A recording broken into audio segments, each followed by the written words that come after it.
हर खबर पर होगी आपकी पकड़।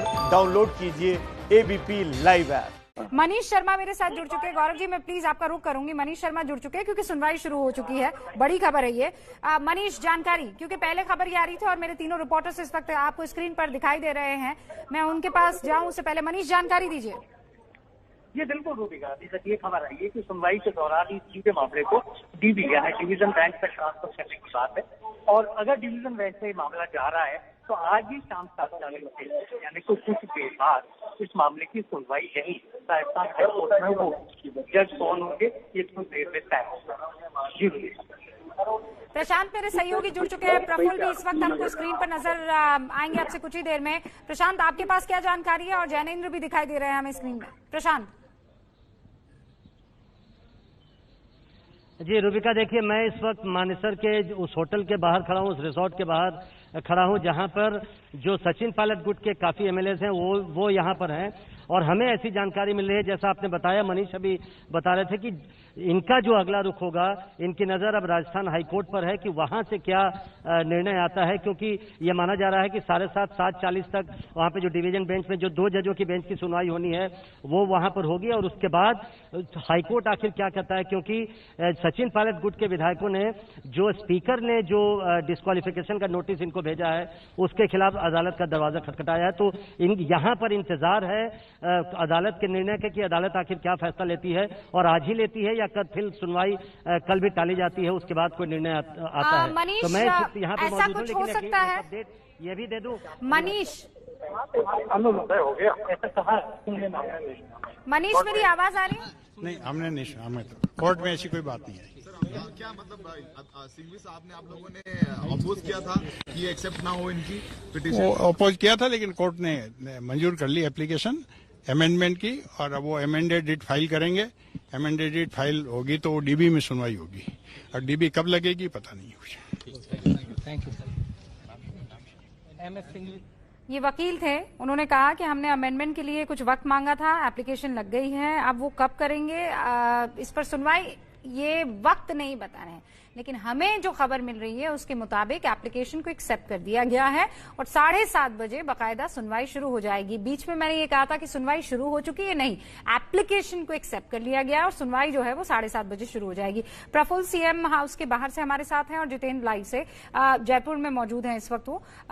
प्रफुल्ल, अंदर से कोई खबर छनकर आ रही है? क्योंकि लीगल स्टेप कौन सा कि आपको शो कॉज नोटिस भेज दिया गया, उसके बाद एक चैलेंजिंग याचिका जो है वो दूसरे खेमे की तरफ से। तो कितने कॉन्फिडेंट नजर आ रहे हैं इस वक्त सीएम?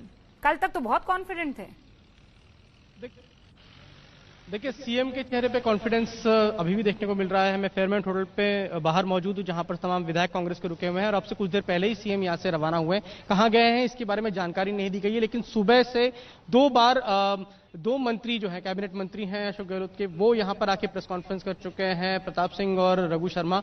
और उनका कहना था कि अगर कोई विवाद था तो कोर्ट में जाने की बजाय पार्टी के पास आना चाहिए था। पार्टी ने कई बार मौका भी दिया था और अभी भी वो जो कर रहे हैं उनकी जगहसाई होगी, क्योंकि बहुमत का आंकड़ा जो है 109 लोग हमारे साथ अभी भी बने हुए हैं। और यहां तक कि जो प्रताप सिंह है उन्होंने ये तक कह दिया कि हमारी जो सचिन पायलट के साथ कुछ विधायक गए हैं उनसे बात हो रही है और वो हमारे पास वापस आना चाहते हैं। तो संख्या हमारे पास पूर्ण है और जो कुछ नोटिस दिया गया है उस पर भी उन्होंने साफ किया स्टैंड कि जो कुछ किया गया है नियम के तहत किया गया है।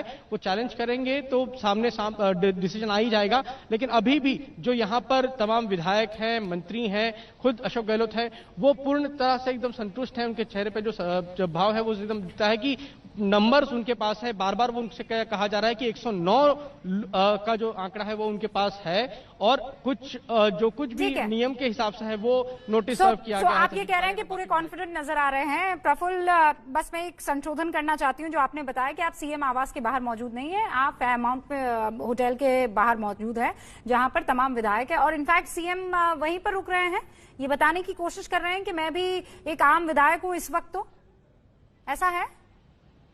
बिल्कुल, देखिए सीएम बिल्कुल ऐसा ही है कि सीएम सुबह से कल रात से ही यहाँ पर आ गए थे और कल रात से यहीं पर मौजूद हैं और बीच बीच में वो कुछ देर के लिए जाते हैं। कल भी वो यहाँ पर थे, जाने से पहले उन्होंने हमसे बात की, अपनी बात रखी और उसके बाद वो रात में वापस यहाँ लौटा है। तो लगातार वो यहीं बने हुए हैं और जो आज ब्रीफिंग हुई थी उसमें भी ये बताया गया कि सीएम सबसे बात कर रहे हैं, जो विधायक यहाँ मौजूद हैं और अंदर जो तमाम दिल्ली से जो आए हैं भी बात कर रहे हैं जहाँ पर प्रशांत मौजूद है, उस जगह से मानेसर में जहां पर रूठे हुए विधायक और सचिन कैंप के विधायक मौजूद हैं। ठीक है प्रफुल्ल, सबसे महत्वपूर्ण जगह इस वक्त जैनेंद्र, जहां पर मेरे सहयोगी मौजूद है। जैनेंद्र इस वक्त सचिन पायलट के घर के बाहर मौजूद है। जैनेंद्र, ना वहां से कोई खबर निकल कर आ रही है, ना सचिन पायलट निकल कर आ रहे हैं, ना ये समझ में आ रहा है कि सचिन पायलट अब करेंगे क्या। उनका उस घर में कैद रहना ये बता रहा है कि वो कच्चे खिलाड़ी हैं। जी हाँ, बिल्कुल। अब तक जो इस विवाद में तो कच्चे खिलाड़ी अब तक साबित हुए हैं और लगता है जैसे कि बहुत ही कमजोर विकेट पर वो बल्लेबाजी कर रहे हैं। जहां तक इस घर का सवाल है तो यहां है भी कि नहीं है, इस पर भी सस्पेंस है, क्योंकि पिछले कुछ दिनों से जब से ये विवाद चल रहा है और जब से वो दिल्ली में कोप भवन में बैठे हुए हैं तब से किसी ने उनकी शक्ल नहीं देखी है, उनके विजुअल सामने नहीं आए हैं। वो कहां हैं, उनके लोकेशन को लेकर के सस्पेंस है। वजह क्या हो सकती है भाई? आपने तो दिल्ली में अरसे तक उनको कवर किया है, आप उनकी पर्सनैलिटी को समझते हैं, क्या वजह हो सकती है? मतलब सचिन पायलट जब इतने दुखी हैं, इतने त्रस्त हैं, कांग्रेस को एक्सपोज करने का उनके पास इतना मौका है, पूरा देश, बीजेपी सबसे बड़ी पार्टी या ये कह दीजिए कि आइडियोलॉजिकल डिफरेंसेस रखने वाली भी उनके सपोर्ट में आ गई है, उसके बावजूद वो सामने नहीं आ रहे। मतलब कोई तो रीजन होगा ना। शायद ठीक से होमवर्क नहीं किया सचिन ने। इस पूरे जो इन्होंने ये जो पूरी बगावत की पटकथा ठीक से नहीं लिखी, कमजोर पटकथा लिखी और शायद सवालों के जवाब नहीं उनके पास, इस वजह से वो सामने नहीं आ रहे, क्योंकि मीडिया के पास तो सवाल ही सवाल है उनको लेकर के। फिलहाल वो फोन उठा करके 1 मिनट के अंदर जो है वो चीजें स्पष्ट कर रहे हैं कि वो बीजेपी में नहीं जा रहे हैं, लेकिन आज की डेट में वो किस खेमे में है ये उनकी लोकेशन से स्पष्ट होता है। उनके बागी विधायक जो हरियाणा में बैठे हैं, इसके अलावा जो वकील उन्होंने नियुक्त किए हैं, तो लगभग उनका जो पोजीशन है वो स्पष्ट हो रहा है। लेकिन चूंकि सवालों के जवाब शायद पूरी तरीके से तैयार उनके पास नहीं होंगे, शो कॉज नोटिस भी है, तो इस वजह से भी वो मीडिया के सामने भी नहीं आना चाह रहे। और कितनी तैयारी है उनकी वो इस पिटीशन से भी पता चलता है कि पहले याचिका दायर की जाती है। सेव करना चाहती हूँ जैनेंद्र कि रुके कहाँ हैं आप, ये वाला सिरा पकड़िए, उनके इस लीगल बैटल को लड़ कौन रहा है वो दूसरा वाला सिरा पकड़िए और दोनों को जोड़िए तो वो एक फूल टाइप का बनकर आता है। तो गौरव भाटिया, ये सवाल आप याद रखिएगा, मुझे आपसे इसका जवाब लेना है। मनीष शर्मा का बस मैं रुक कर लेती हूँ और उनसे थोड़ा डिटेल ले लेती हूँ। मनीष, 7:30 बजे सुनवाई। जी रूबिका, लेकिन उसके पहले मैं एक चीज जरूर जोड़ना चाहूंगा रूबिका, कि अब तक ये कहा जा रहा है कि सचिन पायलट कमजोर विकेट पर बैटिंग कर रहे हैं या उन्होंने जो पटकथा लिखी वो कमजोर है, मेरे साथी जैनेंद्र बता रहे थे। हाँ। लेकिन बड़ी राहत की बात है कि उनकी जो एक संशोधन याचिका थी उसको स्वीकार कर लिया गया है। अब डीबी में इस मामले की सुनवाई होगी, यानी कि मामला कानूनी लड़ाई की एक भले ही छोटी सीढ़ी हो, लेकिन सचिन पायलट खेमे ने वहां पर जीत हासिल की है। बिटवीन द लाइन भी बहुत कुछ है रूबिका, लेकिन अभी इस बात का खुलासा नहीं हो पा रहा कि आगे क्या होगा।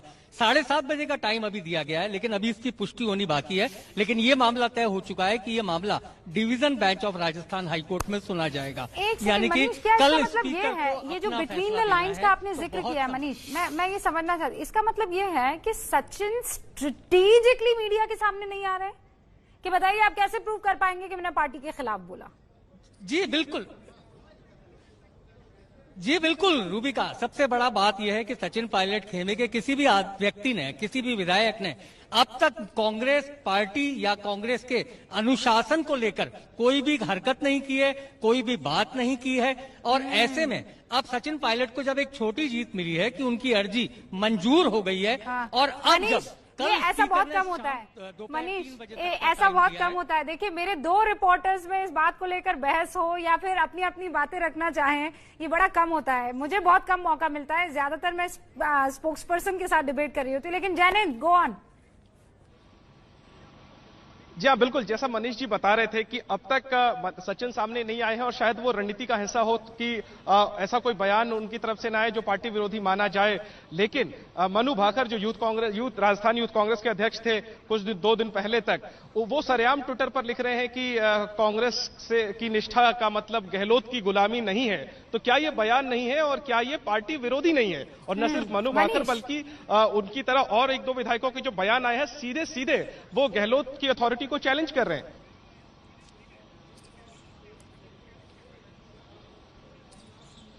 मनीष जी बिल्कुल जैनेंद्र, आप बिल्कुल सही कह रहे हैं कि जिस तरीके से मुकेश भाकर और 1-2 विधायकों ने लिखा, लेकिन यहाँ सवाल है कि ये जो याचिका है ये सभी 19 के लिए है और ये कहा गया कि इन्होंने पार्टी व्हिप का उल्लंघन किया, साथ ही साथ पार्टी विरोधी गतिविधि की। लेकिन सबसे बड़ा सवाल कि व्हिप का स्टैंड अपनी जगह कितना मजबूत है?